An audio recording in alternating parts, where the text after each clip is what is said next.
Bonjour tout le monde, bienvenue dans ce nouvel entretien. Dans cette vidéo, nous n'allons pas traiter d'un sujet, mais de deux. Pour une fois, je profite d'avoir un champion avec nous pour parler de persévérance et de faire du sport une religion. Donc salut Daniel. Salut, bonjour tout le monde. Comment vas-tu? Écoute, très bien, très bien. Je vais pas me plaindre, hein. J'ai le soleil de mon côté toute l'année et voilà, ça donne le sourire.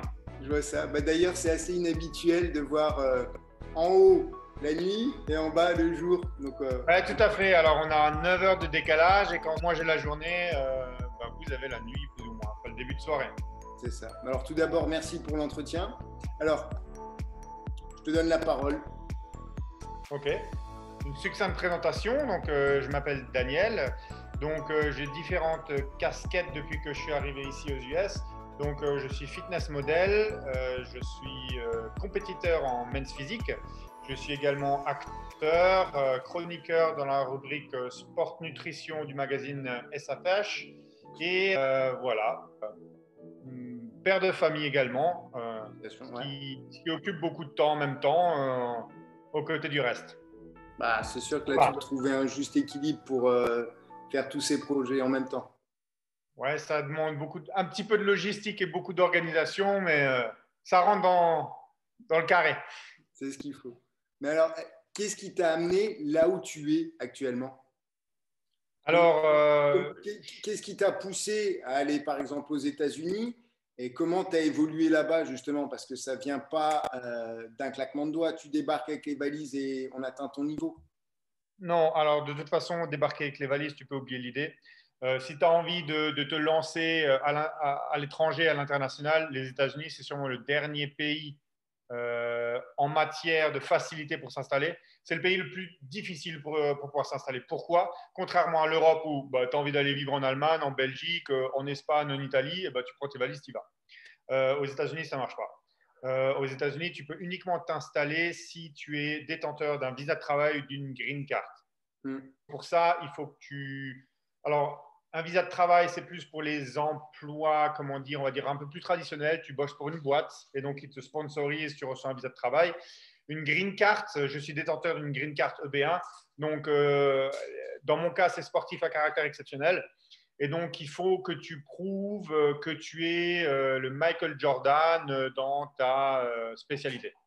Alors, ça paraît gros, mais dans les disciplines qui sont un peu moins connues que le basket, comme j'ai utilisé Michael Jordan, on arrive à se faire. Enfin, il faut prouver que tu sois l'un des meilleurs dans ta discipline, avoir relativement un dossier assez épais pour pouvoir prouver qu'il s'intéresse à toi. Donc voilà. Donc, point de vue papier, ça m'a pris 3 ans à monter le dossier. Et au bout des 3 ans, donc, j'ai reçu la green card, la fameuse. Et donc voilà, j'ai le droit de venir m'installer, De vivre ici. résider aux États-Unis. D'accord. Voilà. Donc, qu'est-ce qui m'a donné envie de venir ici? Eh ben, j'étais déjà venu faire des compétitions. Et je suis tout de suite tombé amoureux en fait de la Californie, de Los Angeles plus principalement, c'est là où j'ai été le plus souvent. Donc tout de suite tombé amoureux en fait des grands espaces, de cette ville. C'est pas comme une ville comme on pourrait en croiser en Europe en fait, c'est un melting pot. Et donc tu peux vivre dans un centre-ville et en même temps au bord de la plage. Tu as le soleil toute l'année, les gens sont adorables, tout le monde t'aide. Et de mon point de vue, dans ce que je fais, c'est the place to be. Donc le fitness, le physique, la performance, ici les gens sont là, ils donnent de l'importance à ce que tu fais et ça en découle tout de suite beaucoup d'opportunités. Donc j'ai gagné plusieurs compétitions et tout de suite j'ai du sponsoring, des contrats qui se sont présentés à moi. Donc j'ai dit waouh, quand j'arrive là-bas, je fais un pas équivalent à 10 ans quand c'est que d'avance en comparaison avec en France où je galérerais pendant 10 ans pour arriver au même niveau. Tu vois ce que je veux dire? Donc, ça va directement, c'est comme si tu t'asseyais dans une soucoupe volante et puis en avant. Et quand tu rentres en France, tu dis, et maintenant, qu'est-ce que je fais? C'est ça. Donc, il y a beaucoup d'opportunités, de propositions qui m'ont été données, mais comme je n'étais pas résident et que je n'avais pas de papier légal, ça n'a pas donné suite vraiment, parce que je devais à chaque fois rentrer en France. Voilà. Donc, ma femme, qui était plus ou moins une fan des États-Unis, hein, on y allait plusieurs fois aussi également en vacances. Et on a cette attraction pour les paysages, les grands espaces, les plages à perte de vue, etc. Donc, on s'est dit pourquoi pas tenter l'aventure. On a tenté, on y est arrivé et Et nous voilà aujourd'hui. Sans indiscrétion, vous étiez déjà ensemble quand tu étais en France? Alors, ma femme n'est pas américaine, Ouais. mais oui, elle est allemande, elle est suisse-allemande. Donc, oui, on était en relation une dizaine d'années quand en France, quand j'étais à Strasbourg. Plus précisément, on avait d'ailleurs, notre fils est né à Strasbourg, Muldelsheim exactement, 6 semaines avant de déménager aux États-Unis. Voilà. Eh ben, c'est une jolie aventure. Donc, effectivement, belle aventure, grosse prise de risque quand même, parce que tu pars, tu te dis pas, en plus, c'est même pas comme un visa en te disant, ouais, bah, j'ai un boulot, j'ai une maison, il y a tout qui m'attend. J'arrive, faut taffer, faut chercher, faut trouver, faut te lancer, faut que ça marche. Parce que là, c'est un peu, tu es en roue libre. Ok, tu prends tes valises, tu prends les gosses sous le bras, tu y vas, et puis quoi. Donc effectivement, mais bon, on est des bosseurs, on avait 2-3 contacts, on s'est lancé. Ça nous a pris un mois et demi avant de trouver des pistes, et les gens étaient tout de suite relativement motivés et très heureux en fait de nous avoir et de nous intégrer à des éventuelles équipes. Ouais. D'accord. Bah, justement, alors généralement, les gens ne parlent que des réussites, mais avant d'accéder au sommet, tu as certainement galéré, tu as dû faire certains sacrifices, je pense. C'est comment de vivre outre-Atlantique?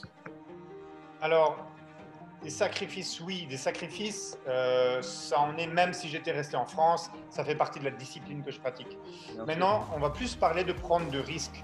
Parce qu'effectivement, en restant chez soi à la maison avec ses amis et sa famille à côté, on a un boulot, on n'a pas de boulot, on reste chez papa-maman, on est plus dans le confort et on ne prend pas vraiment de risques. On prend le premier boulot où on a un bon boulot, on n'a pas envie de changer, on est dans sa routine habituelle.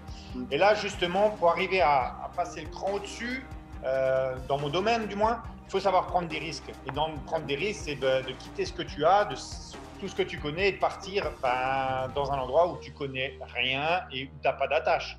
Donc, on se retrouve tout seul. Donc là, effectivement, il y a une prise de risque. Mais en discutant avec des gens qui sont arrivés relativement très haut, tu ne peux pas avoir de grands succès sans avoir pris de risques. Ni de baffe. Ouais, tout à fait. Fort heureusement, écoute, je dois dire, j'ai pas vraiment pris de baffe. Je me suis pas vraiment ramassé ou eu un échec. Écoute, ça s'est bien suivi dans une montée progressive jusqu'à aujourd'hui. Mais indirectement, est-ce que tu es resté tout le temps dans le fitness ou tu as fait des petits boulots à côté?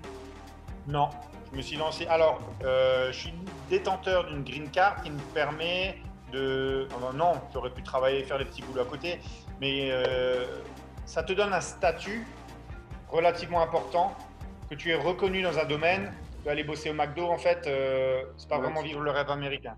Donc, je me suis lancé dans ce pourquoi je suis allé, et puis ça a pris tout de suite. Bah, félicitations. Non, franchement, là tu as parlé d'un bon truc tout à l'heure, c'est est-ce que si tu restes assis dans le canapé entouré, est-ce que ça te motive ou pas? Tout à fait, tout à fait. Et sachant que tu es dans ta zone de confort, restant dans ton canapé, entouré de ta famille et de tes amis qui t'aident, et puis pourquoi? Alors que justement, quand tu quittes ce canapé et puis tu n'en as même pas un à se mettre sur le cul, qu'est-ce qui se passe? Je me souviens de la première nuit quand on est arrivé ici, la première nuit quand on a loué notre maison, la toute première quand on est arrivé, on a dormi par terre, on n'avait pas de lit, on n'avait pas de matelas, welcome. On a 0 meuble, donc à un moment donné, il faut bien commencer, quoi. On est arrivé à l'aéroport avec nos bagages, on a pris les clés, on est arrivé, ok, et quoi maintenant? Faut commencer à zéro. Il faut avoir une certaine forme de culot pour oser le faire et y arriver. Donc, Ouais, tout à fait, tout à fait. Il faut avoir le cran, faut voir un petit peu plus loin, il faut se projeter, il faut avoir un peu d'ambition et des projets. Effectivement, là-dessus, on est d'accord. Bah, justement, tu m'as fait penser à un petit truc. Enfin, auparavant, j'étais dans le chauffage. Et un jour, je suis allé dans un immeuble faire l'entretien d'une chaudière. Je sonne, personne répond. Et en fait, j'entends du bruit dans le jardin. Je vais à l'arrière de l'immeuble, puis tu avais une petite maisonnette, tu sais, en bois. Et là, je vois un gars, mais bodybuildé de la tête aux pieds, qui sort de là en sueur. Il me fait « Ouais, c'est qui ?» Je fais « Ah, bonjour, c'est pour la chaudière, là. » Il me fait « Ah ouais, excellent. » Il m'emmène chez lui, je lui fais la chaudière, et à un moment, on discute. Et lui m'expliquait que, en fait, en France, tu perdais ton temps à faire du bodybuilding, parce que même quand tu fais des compétitions, tu ne gagnes que des petits lots, un peu de poudre, un peu de ci, un peu de ça, mais tu ne gagnes pas d'argent. Et que le plus intéressant était d'aller soit en Espagne, soit en Allemagne. et je lui ai demandé quelle était la compétition la plus folle que tu aies faite ou autre. Il m'avait dit que c'était en Autriche. Je ne connais plus le nom de la compétition même. Ça existe les compétitions Schwarzenegger? L'Arnold Classic, ça s'appelle, tout à fait. C'est ça, merci. Et en fait, il m'expliquait qu'il y était allé une fois. Il est allé la veille.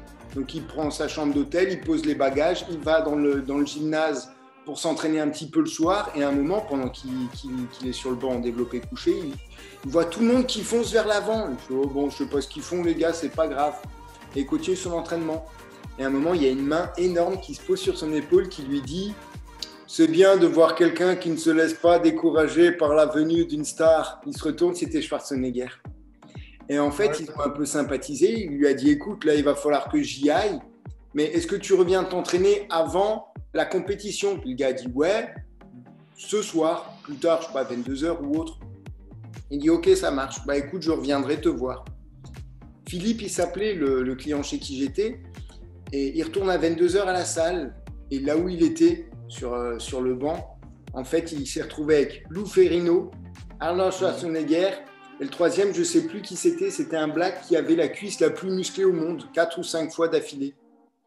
Et ils ont passé une soirée à faire de la muscu ensemble, à se montrer des petits exos et compagnie. Schwartzy, Lou Ferrigno et le black lui ont donné des petites méthodes pour se mettre un petit peu en avant, tu vois, gonfler le torse ou autre. Je ne maîtrise pas le truc. Il l'a utilisé, il arrive en finale, il a gagné. Et pendant qu'il me disait ça, tu le voyais qu'il chialait. Et le truc de... C'est une expérience de vie, en fait. Hein? C'est une super expérience de vie. Ah, carrément. Et ce qui est encore plus fou, c'est qu'il était coach sportif dans une salle de sport qui est à 50 mètres de chez moi. Et lui, ses meilleurs élèves, ceux qui venaient toute l'année et qui en chiaient vraiment, eh ben, il les emmenait à la Arnold Classic l'année suivante en Autriche. Et il faisait ça pendant des années jusqu'à ce que le club soit racheté par différentes personnes, etc. etc. Mais c'était un sacré truc. Ouais, et super, c'est une belle histoire. Surtout de le vivre. À un moment, il faut couper et se lancer pour se dépasser, sinon tu restes sur tes acquis. Alors, l'activité physique, le bodybuilding, tu le fais premièrement par passion, par besoin, par envie, comme tu fais de la bicyclette ou de l'athlétisme ou peu importe. Alors, on ne le fait pas en premier temps pour être valorisé ou pour gagner quoi que ce soit. C'est pour soi. Ensuite, si tu veux être reconnu en essayant de devenir professionnel ou en participant à des concours, c'est clair qu'en France, il n'y a pas de reconnaissance. C'est clair qu'en France, tu n'avances à rien. Même les plus hauts sports, à la rigueur, le football, qu'est-ce qui va rester un peu de hand, où d'ailleurs les Français sont champions du monde. Et bah, on n'entend pas des masses parler de qui est qui d'ailleurs. Hein. Tu connais les joueurs, toi, de l'équipe de hand? Je connais Karabatic, frère et sœur, et puis voilà. Quoi. Et puis voilà. Donc, il n'y a vraiment pas beaucoup de reconnaissance vis-à-vis, encore moins dans le bodybuilding, parce qu'il doit y avoir une image un petit peu salie. Et comparé aux États-Unis où si tu fais, tu sais, sur les panneaux d'autoroute, tu trouves ta photo, dans les journaux, tu descends à l'aéroport après avoir fait là, il y a eu comment on appelle ça, la plus grande compétition au monde qui s'appelle l'Olympia cette année, et c'est un Égyptien, hein, donc Bigrami, qui a gagné. Lui, quand il est descendu de l'aéroport, il y avait tous les politiciens et tous les fans qui l'ont accueilli. Si ça aurait été un Français qui aurait gagné, il serait arrivé à l'aéroport, il y aurait peut-être ses parents qui sont venus le récupérer, ça aurait été tout, quoi. Voilà, donc ça manque de reconnaissance, de soutien, de choses comme ça pour faire tourner une industrie. Tourner une industrie, c'est avoir des magazines, avoir des sponsors, avoir de l'argent qui tourne, qui gère des médias autour, etc., qui fait un petit peu grossir l'industrie. Tout à fait. Qu'il n'y a pas en France, quoi. Bah, là, tu me fais juste penser à un autre tout petit truc. Un petit peu avant toutes ces conneries de crise Covid, en fin d'année 2019, j'étais allé une fois dans une fac où un docteur présentait des travaux qu'il avait fait. Je me suis mis à discuter avec le concierge, qui est un ancien champion de France de bodybuilding également. Et le gars, il est hyper calme et il ne cherche pas à être vu. C'est-à-dire qu'il met des pulls larges pour ne pas qu'on imagine qu'il soit bodybuildé. C'était son cousin qui l'avait mis dans le bodybuilding pour se vider l'esprit suite à des soucis, on va dire, familiaux. Et petit à petit, il est devenu accro au sport. Et justement, quand tu parlais d'aéroport tout à l'heure, je pense que tu vadrouilles dans différentes villes, que ce soit pour des compétitions ou du mannequinat. Mhm. Tu as les différents sponsors que tu as, c'est quoi? C'est principalement pour les produits. Ouais, c'est dans le sport. Dans le sport. Donc, c'est des suppléments, une marque de supplémentation et une marque de activewear, donc de vêtements. D'accord. Et ça fait quoi entre guillemets, d'apparaître sur des panneaux géants ou dans des magazines? D'un côté, oui, ça fait plaisir. Alors, ça, c'est le côté, tu flattes ton ego un petit peu, on va pas se mentir. Mais de l'autre, c'est ce qui me fait le plus plaisir dans tout ça, c'est que c'est, comment dire, une certaine reconnaissance et un certain, comme ils disent les Américains, achievements, certain succès. Bien Donc sûr. pour arriver là, pour avoir un sponsor, pour que le sponsor justement te prenne au sérieux et te mette en tête d'affiche ou des choses comme ça, il faut quand même que tu aies une certaine reconnaissance dans ton domaine et donc c'est un certain succès quoi, dans la hiérarchie que tu peux monter. D'accord. Donc, Mais alors là, effectivement, ouais, la prise de contact qu'il y a eu entre toi et les sponsors s'est fait en gagnant des compétitions, justement? Ou pas? Oui, c'est ça. C'est ça. Donc, gagnant des compétitions alors ils sont plus ou moins là dans l'assemblée quand la compétition a pris lieu comment dire, avec une expo. Parce que souvent, comme l'Arnold Classic, il y a une expo géante, comme peut-être tu as déjà entendu parler du FIBO qui a lieu en Allemagne, c'est la plus grande en Europe. Donc il y a certaines compétitions qui ont une exposition en même temps que la compétition. Et donc, ils sont tous là, toutes les marques, tous les sponsors qui ont à voir avec le milieu du bodybuilding et du fitness, et ben, se présentent. Et donc, si tu corresponds, s'ils cherchent, et ben, si tu leur conviens, et ben, ils te contactent. Et puis, c'est comme ça que ça se fait. Dans mon cas, en tout cas. Bien sûr.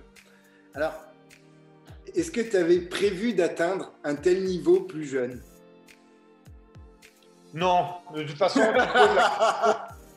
tous les 10 ans, tu peux te poser la question et je pense que tu te serais jamais vu là où tu es 10 ans avant ou 10 ans encore avant et ainsi de suite. Tu m'aurais posé la question quand j'avais 10 ans, j'aurais peut-être voulu être astronaute, tu vois. Ou 10 ans après, j'aurais peut-être dit, à 20 ans, je me serais peut-être dit, bon, 20 ans, j'étais déjà plus ou moins lancé, mais plutôt avec un boulot standard, dans une bonne boîte à Strasbourg, tu vois, un peu plus pied sur terre. Ouais. Après, ben, les choses de la vie font que ça s'enchaîne et puis tu as des projets, tu t'y tiens, tu t'y lances et puis hein, ça suit sa route. En fait, il ne faut pas se fixer de limites et il faut prendre tout ce qui est bon à prendre, te nourrir. Oui, tout à fait. Alors, il y a un truc très important en fait que j'ai appris dans la vie, c'est que peu importe ton potentiel, c'est pas ta personne qui est mauvaise ou bonne, c'est l'appréciation dont on fait de ton potentiel qui n'est pas au bon endroit. Par exemple, je serais resté en France, je suis la même personne, les mêmes connaissances, les mêmes capacités. La personne s'y intéresse. C'est pas que je suis mauvais, c'est simplement que là où je suis, on ne s'y intéresse pas. Et hop, tu te mets ailleurs, toujours la même personne, les mêmes connaissances, les mêmes capacités, mais dans un domaine aux États-Unis où les gens s'intéressent à ce que je fais. Bah, du coup, tu prends de la valeur. Là, les potentiels sont les mêmes, mais simplement l'endroit dans lequel tu es, eh ben, il s'intéresse à ton potentiel ou pas. Effectivement. Parfait. Bah écoute, je te propose, pour pas faire trop durer la vidéo, je te propose de faire une petite coupure et on se rejoint tout de suite après. On se retrouve après. Très bien, super. À tout de suite. À tout de suite. Selon toi, le sport, c'est quoi? Dans mon domaine, du moins, c'est un style de vie. Si tu veux survivre, tu t'adaptes, sinon tu meurs. Tu vois l'exemple d'Arnold Schwarzenegger de nouveau, hein, succès dans sa carrière sportive, succès dans sa carrière politique, succès dans sa carrière d'acteur. Il n'y a pas de meilleur exemple.